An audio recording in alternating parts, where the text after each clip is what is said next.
بالله من الشيطان الرجيم. بسم الله الرحمن الرحيم. يا أيها النبي إنا أرسلناك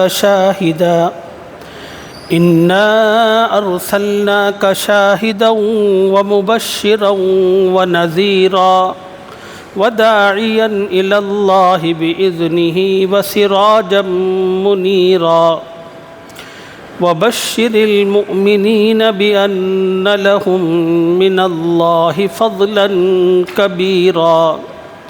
صدق الله العظيم.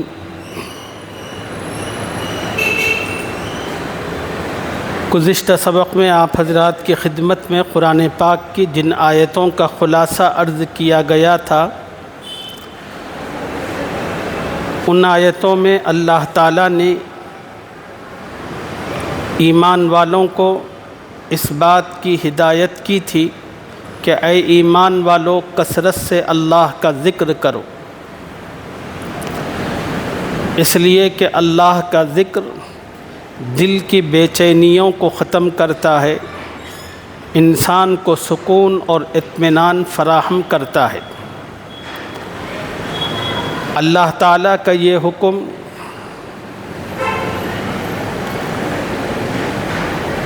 رسول کریم صلی اللہ علیہ وسلم کے لیے اور بالعموم مسلمانوں کے لیے ہے۔ نبی علیہ السلام کے لیے ان حالات کے تناظر میں تھا جب اللہ کے نبی نے خدا کے حکم پر حضرت زینب رضی اللہ عنہا سے نکاح کیا تھا، تو تمام کے تمام مشرکین نے اعتراضات کرنے شروع کیے تھے۔ مشرکین کی ان باتوں کو سن کر رسول اللہ صلی اللہ علیہ وسلم کو بھی تکلیف ہوتی تھی، صحابہ کا بھی دل دکھتے تھے۔ تو اللہ تعالیٰ نے ایمان والوں سے کہا کہ ان سب سے توجہ ہٹاؤ اور اللہ کی یاد میں اپنے آپ کو لگاؤ۔ خدا کی یاد ایسی چیز ہے، اس سے دل کی بے چینی ختم ہوتی ہے۔ دوسری بات اللہ تعالیٰ نے گزشتہ آیتوں میں یہ بتائی تھی، اللہ تعالیٰ ایمان والوں پر بڑے مہربان ہے اور ان پر اپنی رحمت نازل کرتے ہیں، اور فرشتے بھی اللہ تعالیٰ سے رحمت کی دعا کرتے ہیں کہ اے اللہ، آپ مسلمانوں پر اپنی خصوصی مہربانی رحمت نازل فرمائیے۔ ابھی میں نے آپ کے سامنے کلام پاک کی جن آیتوں کی تلاوت کی ہے،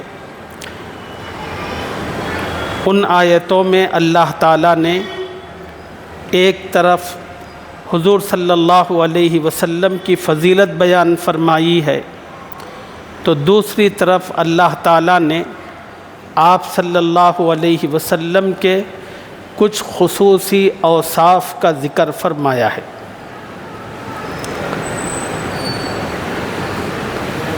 یا ایھا النبی، اے نبی،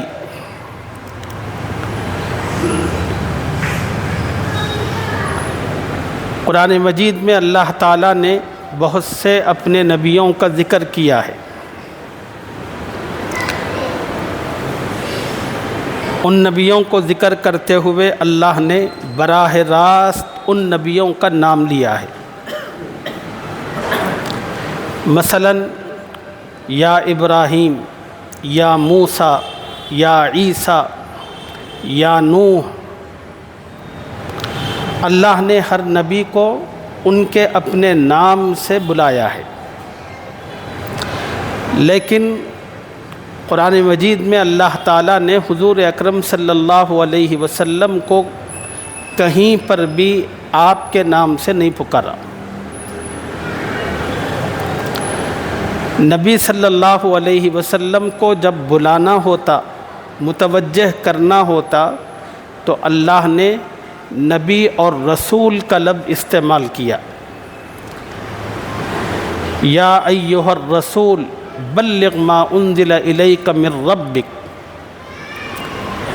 یہاں پر چاہتے تو اللہ کہہ سکتے تھے یا محمد بلغ ما انزل الیک من ربک، اللہ نے حضور صلی اللہ علیہ وسلم کا نام نہیں بولا۔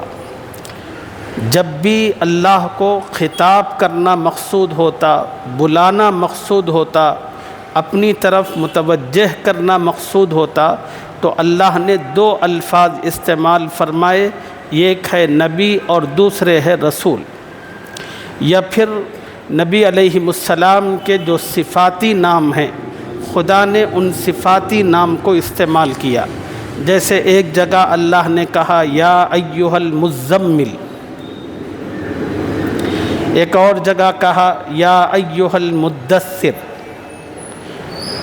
یہ نبی علیہ السلام کے صفاتی نام ہیں، لیکن آپ کا نام اللہ نے کبھی نہیں لیا۔ اس سے یہ بات سمجھ میں آتی ہے اللہ تعالیٰ کے یہاں آپ صلی اللہ علیہ وسلم کا مقام و مرتبہ بہت بلند ہے۔ آپ کی عزت و تکریم کا اللہ خیال رکھتے ہوئے آپ کا نام نہیں لیتے، بلکہ اللہ تعالیٰ نبی اور رسول یا حضرت صلی اللہ علیہ وسلم کے جو صفاتی نام ہیں ان ناموں کا استعمال کرتے ہوئے آپ کو مخاطب کرتے ہیں، متوجہ کرتے ہیں۔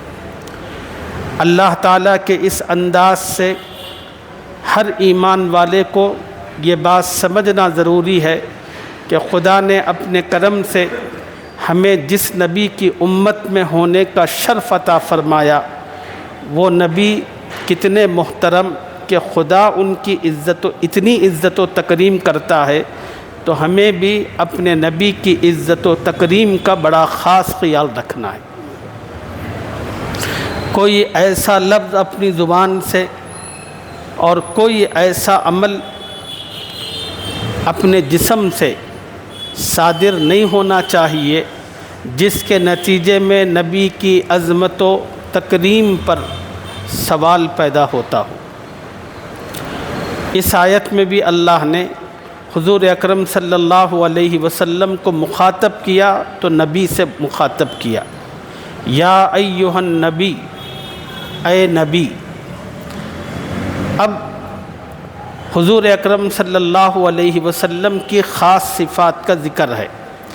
انا ارسلناک شاہدا ومبشرا ونذیرا، اے نبی ہم نے آپ کو گواہی دینے والا،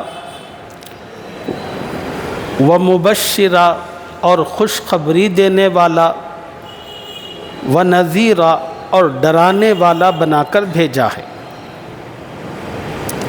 اس آیت میں اللہ نے نبی کی 3 صفات ذکر کی ہیں۔ پہلی صفت ہے شاہد، دوسری صفت ہے بشیر، اور تیسری صفت ہے نذیر۔ سب سے پہلی صفت کے بارے میں کچھ مختصر سی بات کہہ کر آج کی گفتگو کو سمیٹتے ہیں۔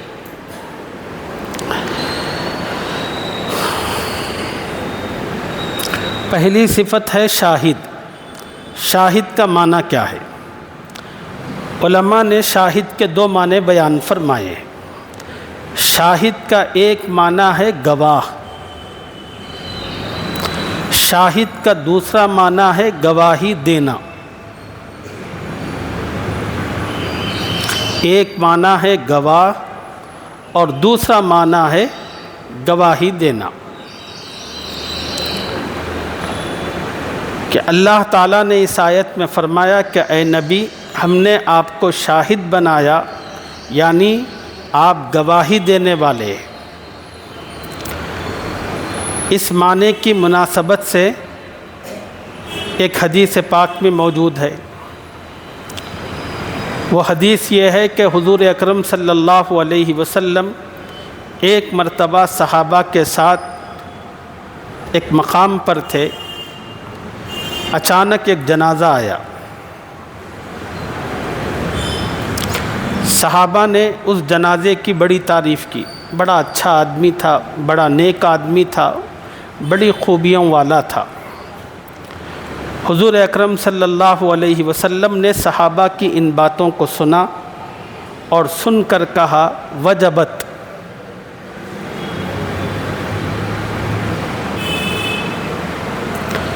وجبت کے معنی آتے ہیں واجب ہو گئی۔ پھر اللہ کے نبی خاموش ہو گئے۔ پھر تھوڑی دیر گزری تھی، ایک اور جنازہ آیا۔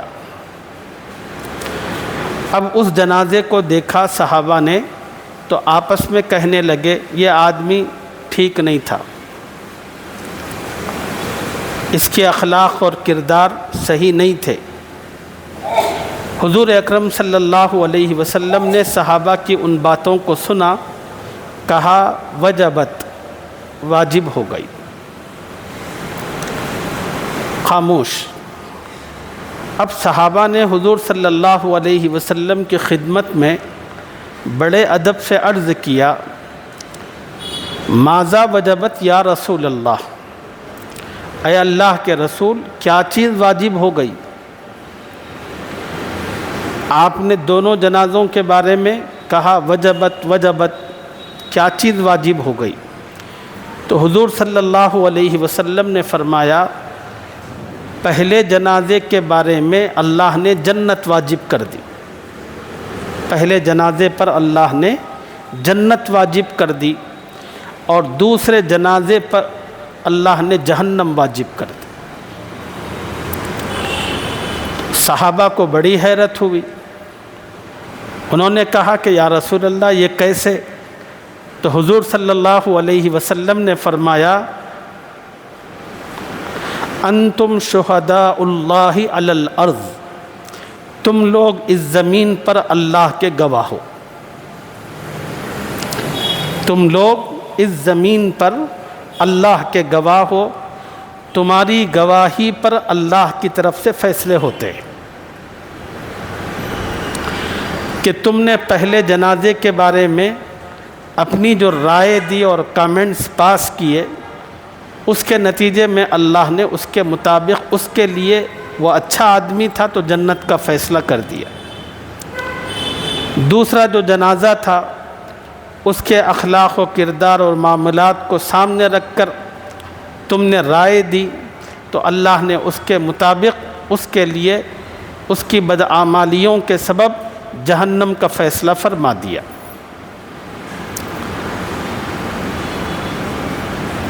بعض علماء نے گواہی دینے کا ایک مطلب یہ بھی بیان فرمایا ہے اے نبی صلی اللہ علیہ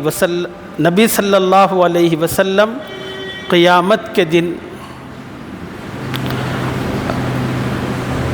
اپنی امت کے اعمال کے گواہی دیں گے کہ حضور صلی اللہ علیہ وسلم جب تک اس دنیا میں بقید حیات تھے اور آپ نے اپنی آنکھوں سے اپنی امت کے جو اعمال دیکھے ان اعمال کی قیامت کے دن اللہ کے سامنے گواہی دیں گے۔ بعض علماء نے فرمایا گواہی سے مراد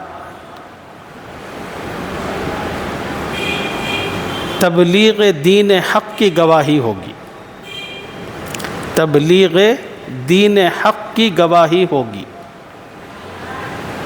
کہ حدیث پاک میں آتا ہے کہ قیامت کے دن اللہ تعالیٰ ہر نبی سے پوچھیں گے اور آپ صلی اللہ علیہ وسلم سے بھی سوال کیا جائے گا کیا آپ نے اللہ کے پیغام کو اپنی امت تک پہنچا دیا؟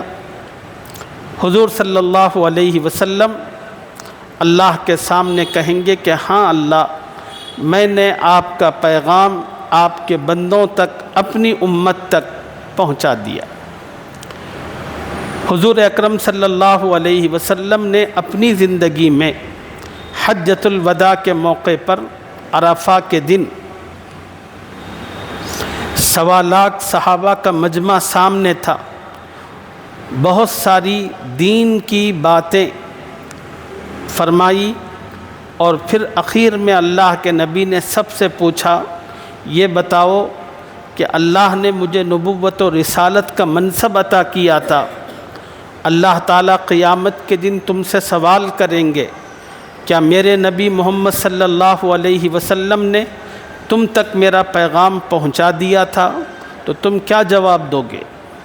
تمام کے تمام 1.25 لاکھ صحابہ نے ایک زبان ہو کر کہا یا رسول اللہ، آپ نے اللہ کی امانت ہم تک پہنچا دی، دعوت و تبلیغ کا حق ادا فرما دیا، اور امت کے ساتھ ہمدردی اور خیر خواہی کرنے کی جو حد اور انتہا ہو سکتی تھی وہ حد اور انتہا آپ نے پوری فرما دی۔ جب صحابہ نے نبی علیہ السلام کو یہ جواب دیا تو اسی وقت نبی علیہ السلام نے آسمان کی طرف شہادت کی انگلی اٹھا کر کہا اللہم اشہد اللہم اشہد اللہم اشہد، اے اللہ آپ گواہ رہیے، آپ گواہ رہیے، آپ کے بندے محمد نے آپ کے پیغام کو آپ کے بندوں تک پہنچایا، اور آپ کے بندے اس وقت آپ کے سامنے اس کا اقرار و اعتراف کر رہے ہیں۔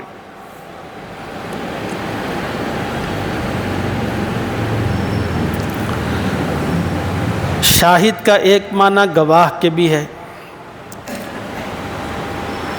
حدیث پاک میں اس سے متعلق تفصیل یہ آتی ہے کہ قیامت کے دن اللہ تعالیٰ ہر نبی سے سوال کریں گے کیا تم نے اللہ کا دین پہنچایا؟ تو ہر نبی کہیں گے کہ ہاں پہنچایا۔ تو اللہ تعالیٰ ہر نبی سے کہیں گے گواہ لاؤ۔ کچھ انبیاء ایسے ہوں گے جن پر ان کی امت کے کچھ لوگوں نے ایمان لایا ہوگا اور کچھ لوگوں نے ایمان نہیں لایا تھا، بلکہ اکثریت نے ایمان نہیں لایا۔ اب جنہوں نے ایمان قبول کیا تھا وہ اپنی نبی کے حق میں اللہ کے سامنے کہیں گے، اور کچھ نبی ایسے بھی ہوں گے جب وہ کھڑے ہوں گے تو ایک بھی ان کا کوئی امتی نہیں ہوگا، یعنی ان کی پوری جد و جہد کے باوجود ایک آدمی نے بھی ان پر ایمان قبول نہیں کیا۔ جب وہ نبی اللہ سے کہیں گے کہ اے اللہ میں نے آپ کا پیغام پہنچایا، تو ان کی جو امت ہوگی وہ کہے گی اے اللہ آپ کا کوئی پیغام ہم تک نہیں پہنچا۔ تو اب اللہ تعالیٰ اس نبی سے کہیں گے کہ بھئی گواہ پیش کرو۔ اب امت میں سے کسی نے بھی ایمان قبول کیا نہیں، اب وہ مکار زندگی میں بھی مکاری کرتے تھے، اب وہ سمجھیں گے کہ وہاں ہم سب چونکہ کوئی بھی ایمان نہیں لایا، اگر سب ایک زبان ہو کر بولیں گے کہ نہیں نہیں نبی کی کوئی دعوت ہم تک نہیں پہنچی، تو پھر نبی تو پھنس جائیں گے اور ہم بچ جائیں گے۔ تو اللہ نبی سے کہیں گے گواہ پیش کرو۔ وہ نبی گواہی کے اندر حضور صلی اللہ علیہ وسلم کی امت کو پیش کریں گے، اے اللہ میں پیغام پہنچایا تھا یا نہیں پہنچایا تھا، اس کی گواہی آخری نبی حضرت محمد صلی اللہ علیہ وسلم کی امت دے گی۔ چنانچہ امت محمدیہ کے علماء اور آپ جیسے لوگ جنہوں نے قرآن پاک کی کچھ تعلیم کو سمجھا، یہ اٹھ کھڑے ہوں گے اور اٹھ کر اللہ کے سامنے کہیں گے اے اللہ یہ قوم جھوٹی ہے، یہ نبی سچے ہیں۔ اللہ پوچھیں گے کہ وہ کیسے؟ تو امت محمدیہ کہے گی آپ کے اس نبی نے خیر خواہی اور امت کو دین پہنچانے کے اندر آخری حد اور کوشش کر لی، لیکن یہ بڑے مکار اور نافرمان تھے، انہوں نے تیرے اس نبی کو خون کے آنسو رلایا، لیکن کوئی ان کی بات مانتا نہیں تھا۔ اب جب وہ لوگ امت محمدیہ کی گواہی کو سنیں گے تو اللہ کے سامنے ایک کوسچن رکھیں گے، سوال کہیں گے کہ اے اللہ یہ کیسی گواہی ہے؟ یہ نبی تو اس امت سے ہزاروں سال پہلے آئے، اور جس وقت یہ نبی اور ہم تھے دنیا میں، یہ لوگ تو موجود ہی نہیں تھے۔ اب جو موجود ہی نہیں تو اس کی گواہی کیسی؟